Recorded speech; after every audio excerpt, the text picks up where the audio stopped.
लोकतन्त्र आएपछि यहाँका आम नागरिकका इच्छा आकांक्षा धेरै भयो। लोकतन्त्र यस्तो पद्धति हो, लोकतन्त्र यस्तो व्यवस्था हो जहाँ एउटा आम नागरिकले, एउटा कमजोर भन्दा कमजोर नागरिकले पनि आफ्ना विचार व्यक्त गर्न चाहन्छ। त्यो विचार व्यक्त गर्ने उसलाई छुट हुन्छ, चाहे त्यो विचार त्यहाँका प्रधानमन्त्रीका विरुद्धमा किन नहोस्। लोकतन्त्र यस्तो व्यवस्था हो कि प्रधानमन्त्रीले पनि गल्ती गर्दा उहाँको विरुद्धमा एउटा आम नागरिक पनि आवाज उठाउँछ भने प्रधानमन्त्रीले यदि संविधान बाहिर गएर निर्णय गरेको छ भने उहाँले आफ्नो निर्णय सच्याउनु पर्छ।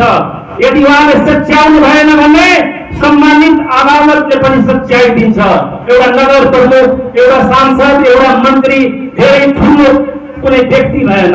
यसकारण लोकतन्त्र भनेको एउटा आम नागरिकदेखि लिएर माथिल्लो तहसम्म सबै तह तबकाका पत्रकारदेखि प्रहरीदेखि सबैको लागि जुन उहाँको अधिकार हुन्छ त्यो सुनिश्चित गरिएको हुन्छ।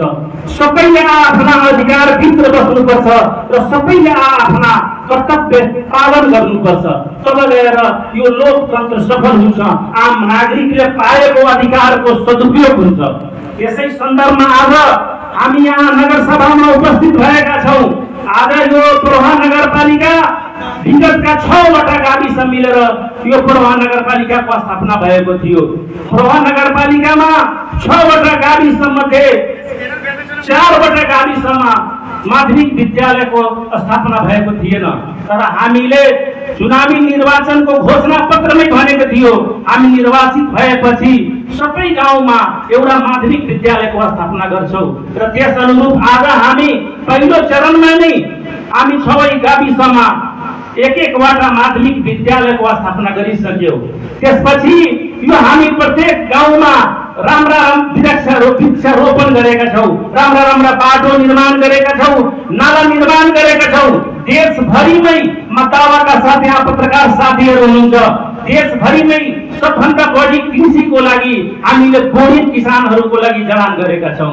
हामी लगातार किसानहरूको विद्युतको महसुल जुन हुन्छ कृषि महसुल त्यो नगरपालिकाबाट हामी सम्बोधन गरिरहेका छौं र आउने दिनमा पनि हामी गर्दै जान्छौं।